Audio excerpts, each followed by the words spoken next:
Hi friends, நான் உங்கள் அபி. இன்றைக்கி இந்த வீடியோவில் நம்ம ரொம்பவே சூப்பராக கொழுக்கட்டை எப்படி செய்கிறதுன்னு பார்க்கலாங்க. நம்மள நிறைய பேர்த்துக்கு தோணிருக்குங்க, கொழுக்கட்டை எப்படி செஞ்சாலும் நல்லாவே வர மாட்டேங்குதே அப்படின்னு நிறைய பேர் ஃபீல் பண்ணியிருப்போங்க. நானும் அப்படி தான் ஃபீல் பண்ணிகிட்டு இருந்தேன்.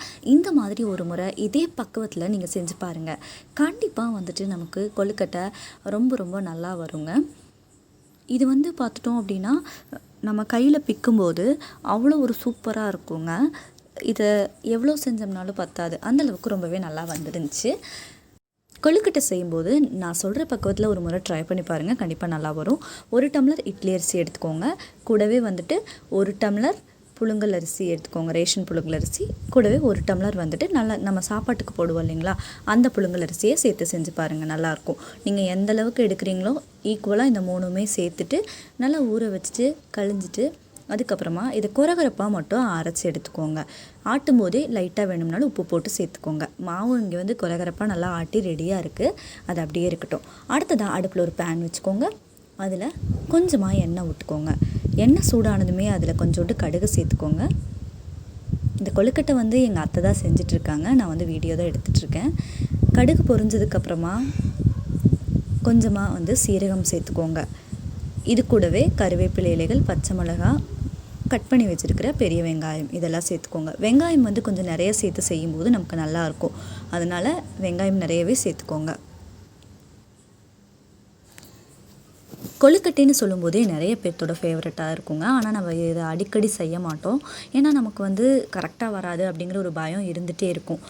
இந்த பக்குவத்தில் நம்ம செய்யும்போது கண்டிப்பாக நல்லா வருங்க. தேங்காய் வேணும்னா நீங்கள் சேர்த்துக்கலாம், தேங்காய் ஆப்ஷனல் தான்.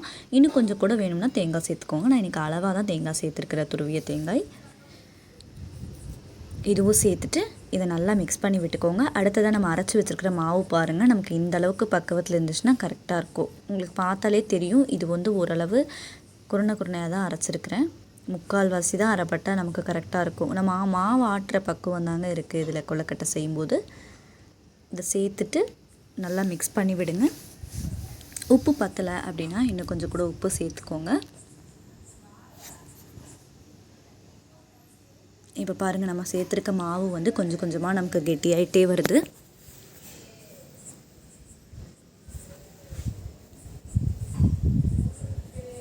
இன்னும் கொஞ்சம் கூட நமக்கு நல்லாவே ட்ரை ஆகணுங்க.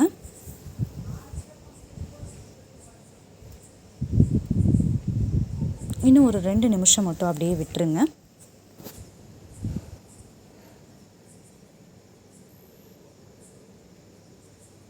கையில் லைட்டாக தொட்டு பார்த்துட்டு அது நமக்கு இந்த நாம்பல் பிடிக்கிற அளவுக்கு இருந்துச்சு அப்படின்னா நம்ம ஸ்டவ் ஆஃப் பண்ணிடலாம்.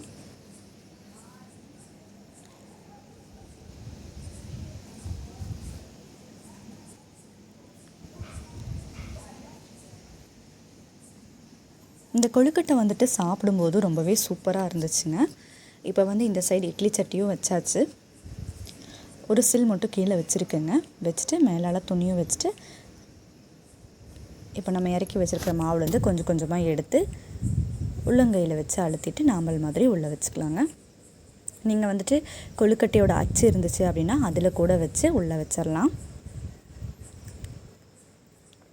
நான் இட்லி சட்டியை ஆன் பண்ணி விட்டுட்டு தான் இப்படி பிடிச்சி வச்சிட்ருக்கோம்.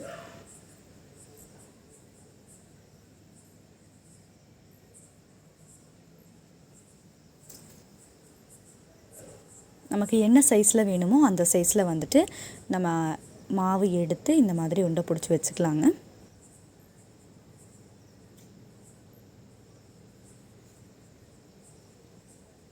நமக்கு பிடிச்ச கொழுக்கட்டையை இந்த மாதிரி செய்யும்போது கண்டிப்பாக ரொம்பவே சூப்பராக இருக்கும். துணியை மேலாப்பில் இந்த மாதிரி போட்டு மூடி வச்சுட்டு ஒரு இட்லி சட்டியோட மூடி எடுத்து போட்டு க்ளோஸ் பண்ணி வச்சுடுங்க. இது ஒரு 10 நிமிஷம் வரைக்கும் இருக்கட்டும். நல்லா ஹை ஃப்ளேமில் வச்சிட்டிங்கன்னா ஒரு 6-7 நிமிஷத்தில் வெந்துடும். நான் மீடியம் ஃப்ளேமில் வச்சங்காட்டி ஒரு 10 நிமிஷம் வரைக்கும் விட்டுருக்கேன்.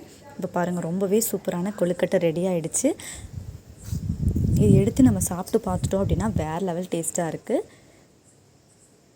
நம்ம ஏதாவது சைட் டிஷ் வேணும்னா சர்க்கரை இல்லை சட்னி இப்படி எது வேணாலும் வச்சு இது கூட சாப்பிட்லாம். நான் இன்றைக்கி சாஸ் கொஞ்சம் இருந்துச்சு, அதை வச்சு தான் சாப்பிட போகிறேன்.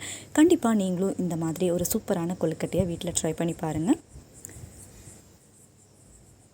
இது சாப்பிடும்போது நமக்கு அவ்வளோ ஒரு ரொம்பவே கெட்டியாக இல்லாமல் ரொம்ப ஸ்மூத்தாக நல்லா இருந்துச்சு. நீங்களும் இந்த கொழுக்கட்டையை நீங்களும் இதே மாதிரி ட்ரை பண்ணி பாருங்கள். ட்ரை பண்ணி பார்த்துட்டு எப்படி இருந்துச்சு அப்படிங்கிறத மறக்காமல் எனக்கு கமெண்ட் பண்ணுங்கள். இன்னும் ஒரு புதுமையான ரெசிபியோட அடுத்த வீடியோவில் நான் உங்களை சந்திக்கிறேன். அதுவரை என்றும் இணைந்திருங்கள். நான் உங்கள் அபி.